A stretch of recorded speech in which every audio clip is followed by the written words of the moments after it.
Assalamualaikum warahmatullahi wabarakatuh. Magandang gabi sa inyong lahat. Bago po tayo matulog ay babasahan ko po kayo ng isang maikling kwento. Ang pamagat ay para sa kapakanan ng Allah lamang.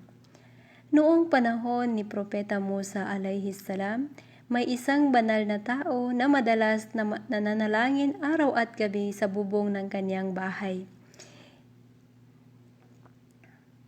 Isang araw, ang ilang mga tao ay dumating at sinabi sa kanya na may hardin daw kung saan ang puno ay sinasamba ng isang grupo ng mga tao. Nang marinig ito ng lalaki ay kinuha niya ang kanyang palakol at nagpunta sa punong iyon na may balak na putulin ito. Si Satanas ay dumating sa kanya sa anyo ng isang matandang lalaki at nagtanong, "Ano ang gusto mong gawin?" Ipinaliwanag ng lalaki kung ano ang nangyayari at ang kanyang balak na putulin ang puno at kunin ito. Sinabi ni Satanas, "Ano ang gagawin mo rito? Kung nais ng Allah na ang kahoy ay maputol, ay ipapadala niya ang kanyang propeta upang gawin ito."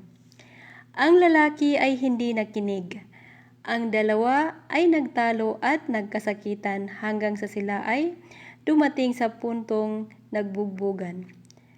Napabagsak ng lalaki si Satanas sa lupa at nakaupo sa kanya, na naglalayong gilitan ito ng lalamunan.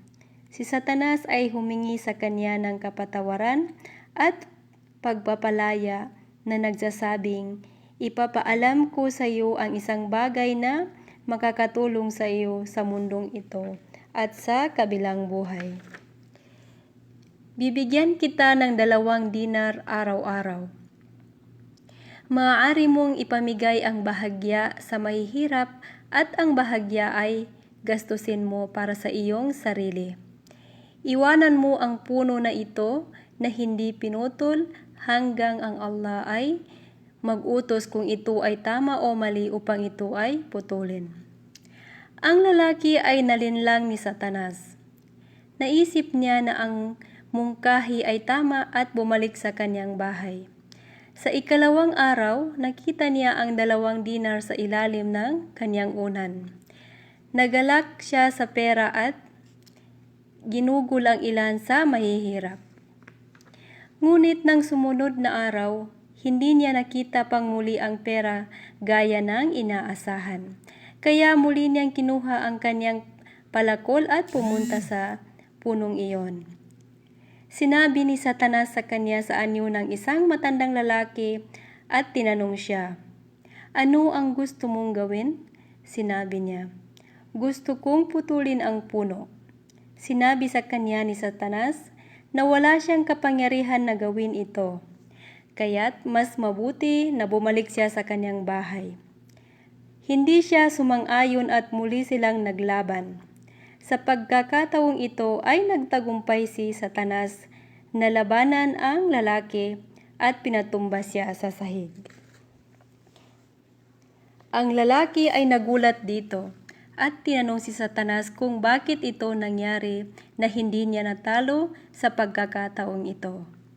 Sumagot si Satanas, "Sino man ang gumawa ng isang mabuting gawa para sa kasiyahan ng Allah, walang sino man ang makakatalo sa kanya. Ngunit kung gagawin niya ito sa layuning magkaroon ng makamundong pakinabang, pagkatapos ay mawawala siya ng lakas at mananagot." Bakit nanalo ang lalaki sa unang araw at natalo sa pangalawa? Dahil ang kanyang unang balak na putulin ang puno ay upang mapaluguran ang Allah at walang iba pa. Ngunit sa ikalawang araw, ang kanyang magandang intensyon ay nagbago at naging para sa kapakinabangan ng pera. Kaya ibinigay ng Allah ang espiritual na kalakasan na mayroon siya sa unang araw. Pagkatapos ay nawala at kaya natalo siya sa pangalawang pagkakataon. Hanggang dito na lamang. Magandang gabi.